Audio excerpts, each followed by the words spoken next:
pushes us to be the version of ourselves. Nakabibigay saya ang pagmamahal. Nagiging buo ang ating pagkatao. Sabi ng iilan, nagiging malaya ang tao. Malayang nagmamahal, ngunit sa ilan din ay salungat ito. Ikinukulong sila ng pag-ibig.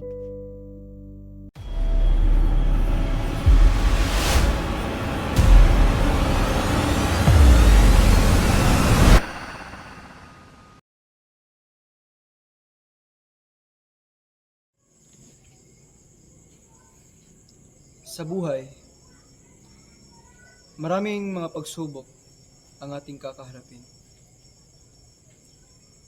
na mapapasabi ka na lang na ako'y susuko na. Dahil sa di na natin kaya pang harapin ang mga pagkakamaling ating nagawa.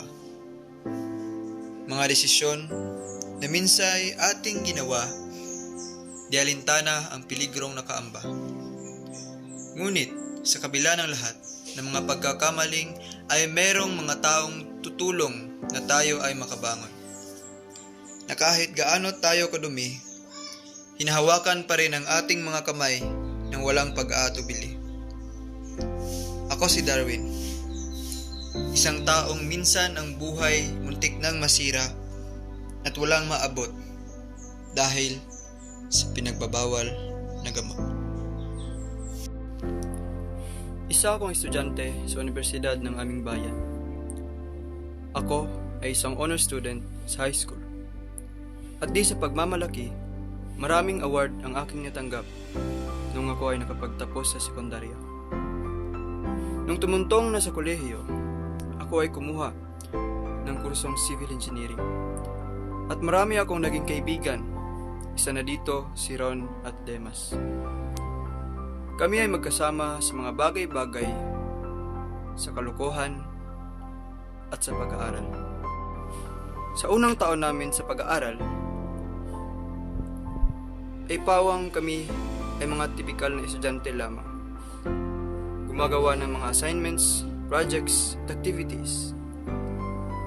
At pagkatapos ay laro ng basketball at marami pang iba. Ngunit nang ako ay tumuntong sa 3 taon, lahat ay nagbago na.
Ramdon yun.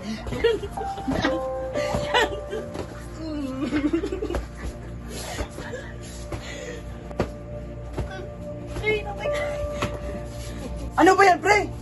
Kita mong may ginagawa ang tao. Bukas na to, pre.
Ako si Darwin.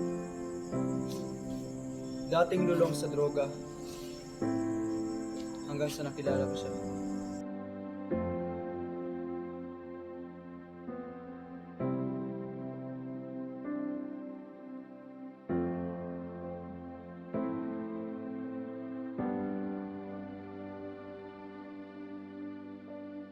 Pre!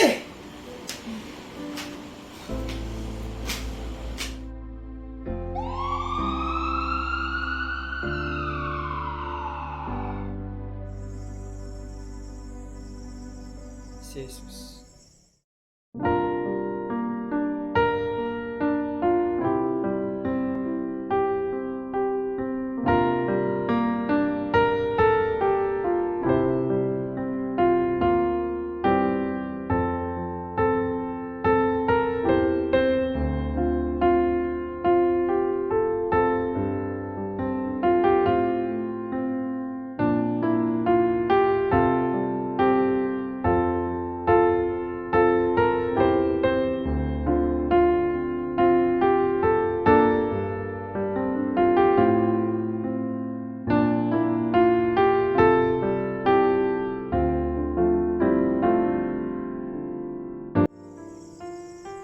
At ngayon,